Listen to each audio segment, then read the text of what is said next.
ఈరోజు మనం ఒక చిన్న కథ గురించి లోతుగా మాట్లాడుకుందాం. కథ చిన్నదే అయినా దాని వెనుక తరతరాల వేదన ఉంది, అణిచివేత ఉంది. అవును, ఇది రాయలసీమలోని మదనపల్లి ప్రాంతంలో జరిగింది. మనకు రాయలసీమ అనగానే ఎండిన నేల, ఆ నిశ్శబ్దం గుర్తొస్తుంది. కానీ ఆ నిశ్శబ్దం వెనుక ఒక బానిసత్వపు సంకెళ్ల చప్పుడు వినిపిస్తోంది ఈ కథలో. సరిగ్గా చెప్పారు. సో ఈరోజు మనం ఈ కథలోని ప్రతి అంశాన్ని విడమర్చి చూద్దాం. అసలు ఏంటా బందీ జీవితం, 11 దళిత కుటుంబాల పరిస్థితి ఏంటి? తర్వాత జేకబ్ ఛాంబర్లెన్ అనే ఒక మిషనరీ పాత్ర. అవును, ఆయన పాత్ర చాలా కీలకం. అన్నింటికంటే ముఖ్యంగా కేవలం 71 రూపాయలు కొన్ని తరాల చరిత్రను ఎలా మార్చగలిగాయి. ఇది చాలా ఆసక్తికరమైన విషయం. కథ మొత్తం ఒక్క వాక్యంతో మొదలవుతుంది.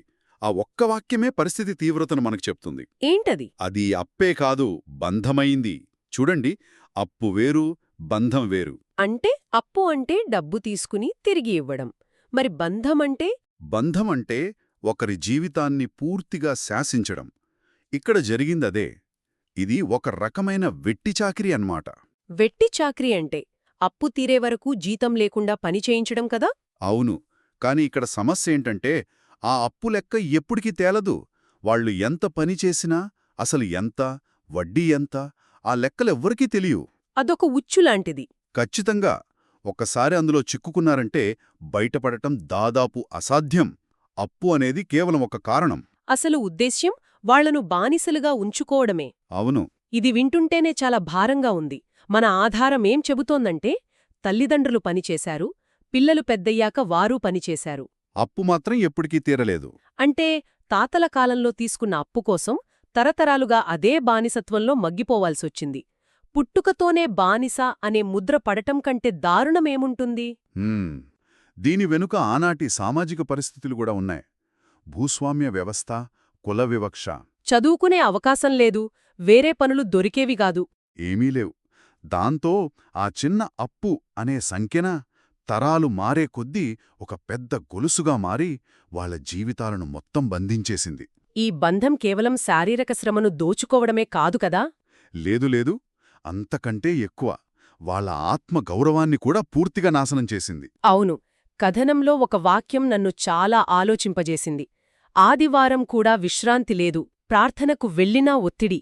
ఆలోచించండి, ఆ ఒక్క లైన్ చాలు వాళ్ల జీవితం మీద ఎంత కంట్రోల్ ఉండదో చెప్పడానికి. వారానికి ఒక్కరోజు విశ్రాంతి తీసుకోవడం, తమకు నచ్చిన దేవుణ్ణి ప్రార్థించుకోవడం, ఇంత చిన్న స్వేచ్ఛ కూడా వాళ్లకు లేదు. ప్రార్థనకు వెళ్ళినా ఒత్తిడి అంటే వాళ్ల ఆధ్యాత్మిక జీవితంలో కూడా ఈ బానిసత్వం చొచ్చుకుపోయింది. అంటే మీరు శారీరకంగానే కాదు, మానసికంగా కూడా మాకే బానిసులు అని చెప్పడమన్నమాట. ఇది ఒక వ్యక్తి అస్తిత్వాన్నే అణిచివేయడం. అవును, గౌరవం అనే పదానికి వాళ్ల జీవితంలో చోటే లేకుండా చేసేశారు. కనిపిస్తోంది.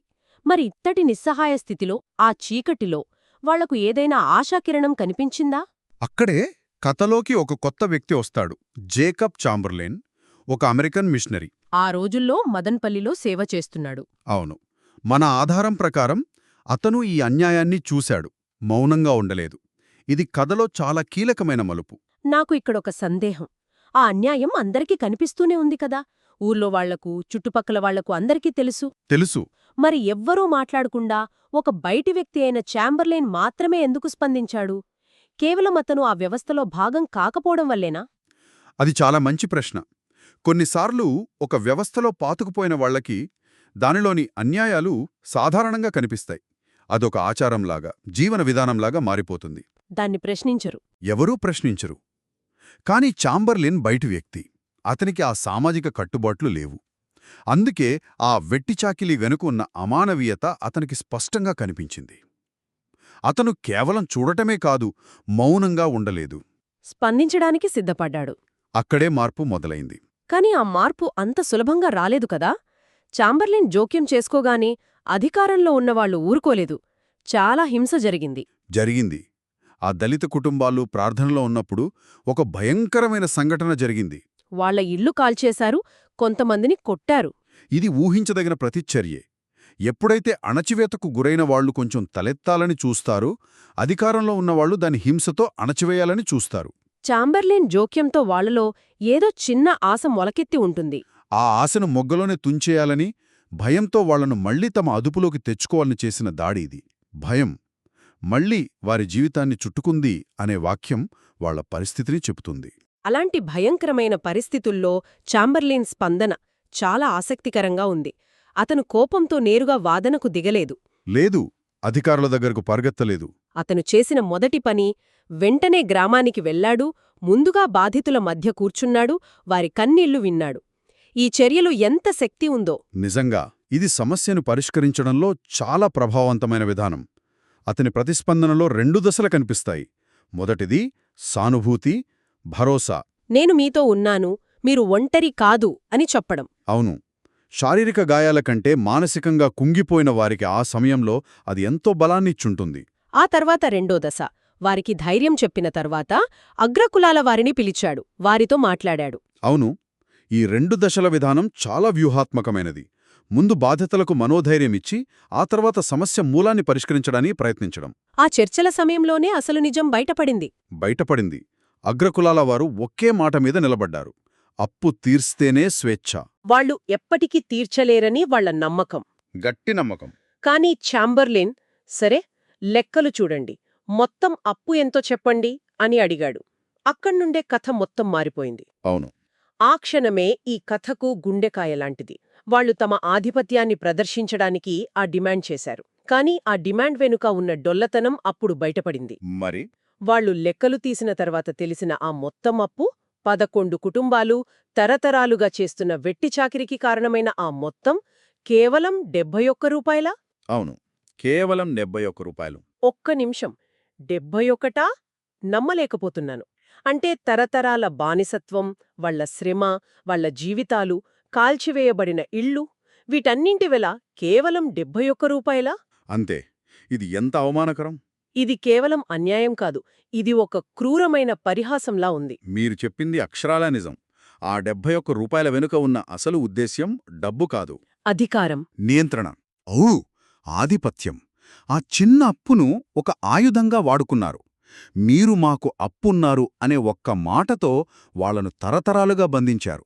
ఆ మొత్తం ఎంత చిన్నదైతే దాని వెనుకున్న క్రూరత్వం అంత పెద్దదిగా కనిపిస్తోంది.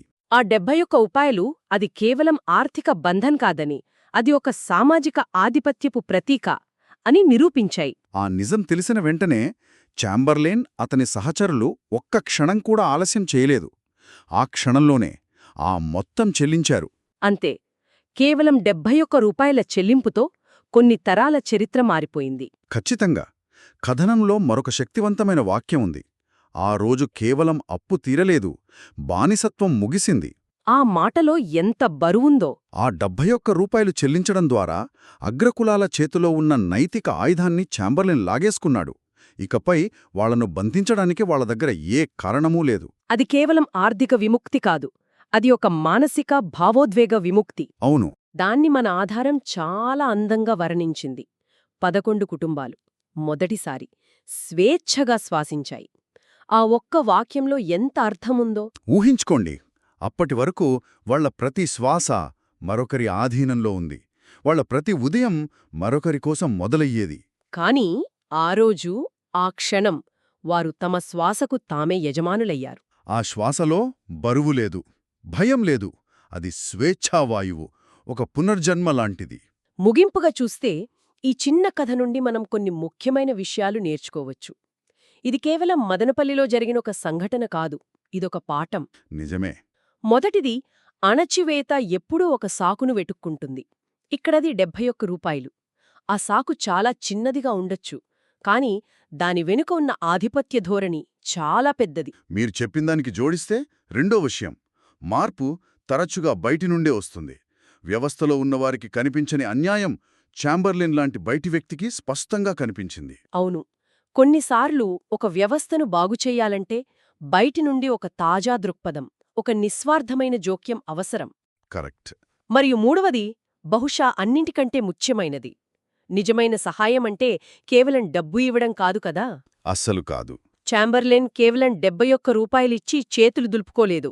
అతను ముందు వాళ్ల దగ్గరకు వెళ్లాడు, వాళ్ల మధ్య కూర్చున్నాడు, వాళ్లకు ధైర్యాన్నిచ్చాడు, వాళ్ల పక్షాన నిలబడ్డాడు. ఆ సంఘీభావం, ఆ భరోసా ఆ 71 రూపాయల కన్నా వెలకట్టలేనివి.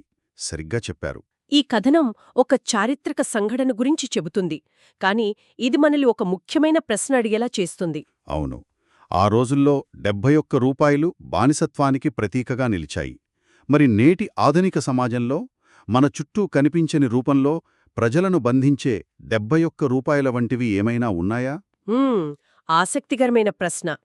అవి అధిక వడ్డీలకు ఇచ్చి అప్పులు కావచ్చు, ఉద్యోగంలో దోపిడీ కావచ్చు.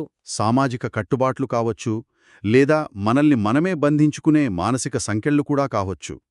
అటువంటి అదృశ్య సంకెళ్లను గుర్తించి వాటిని తెంచడానికి మనకు, మన సమాజానికి ఏమి అవసరం? ఇది మనం ఆలోచించాల్సిన విషయం.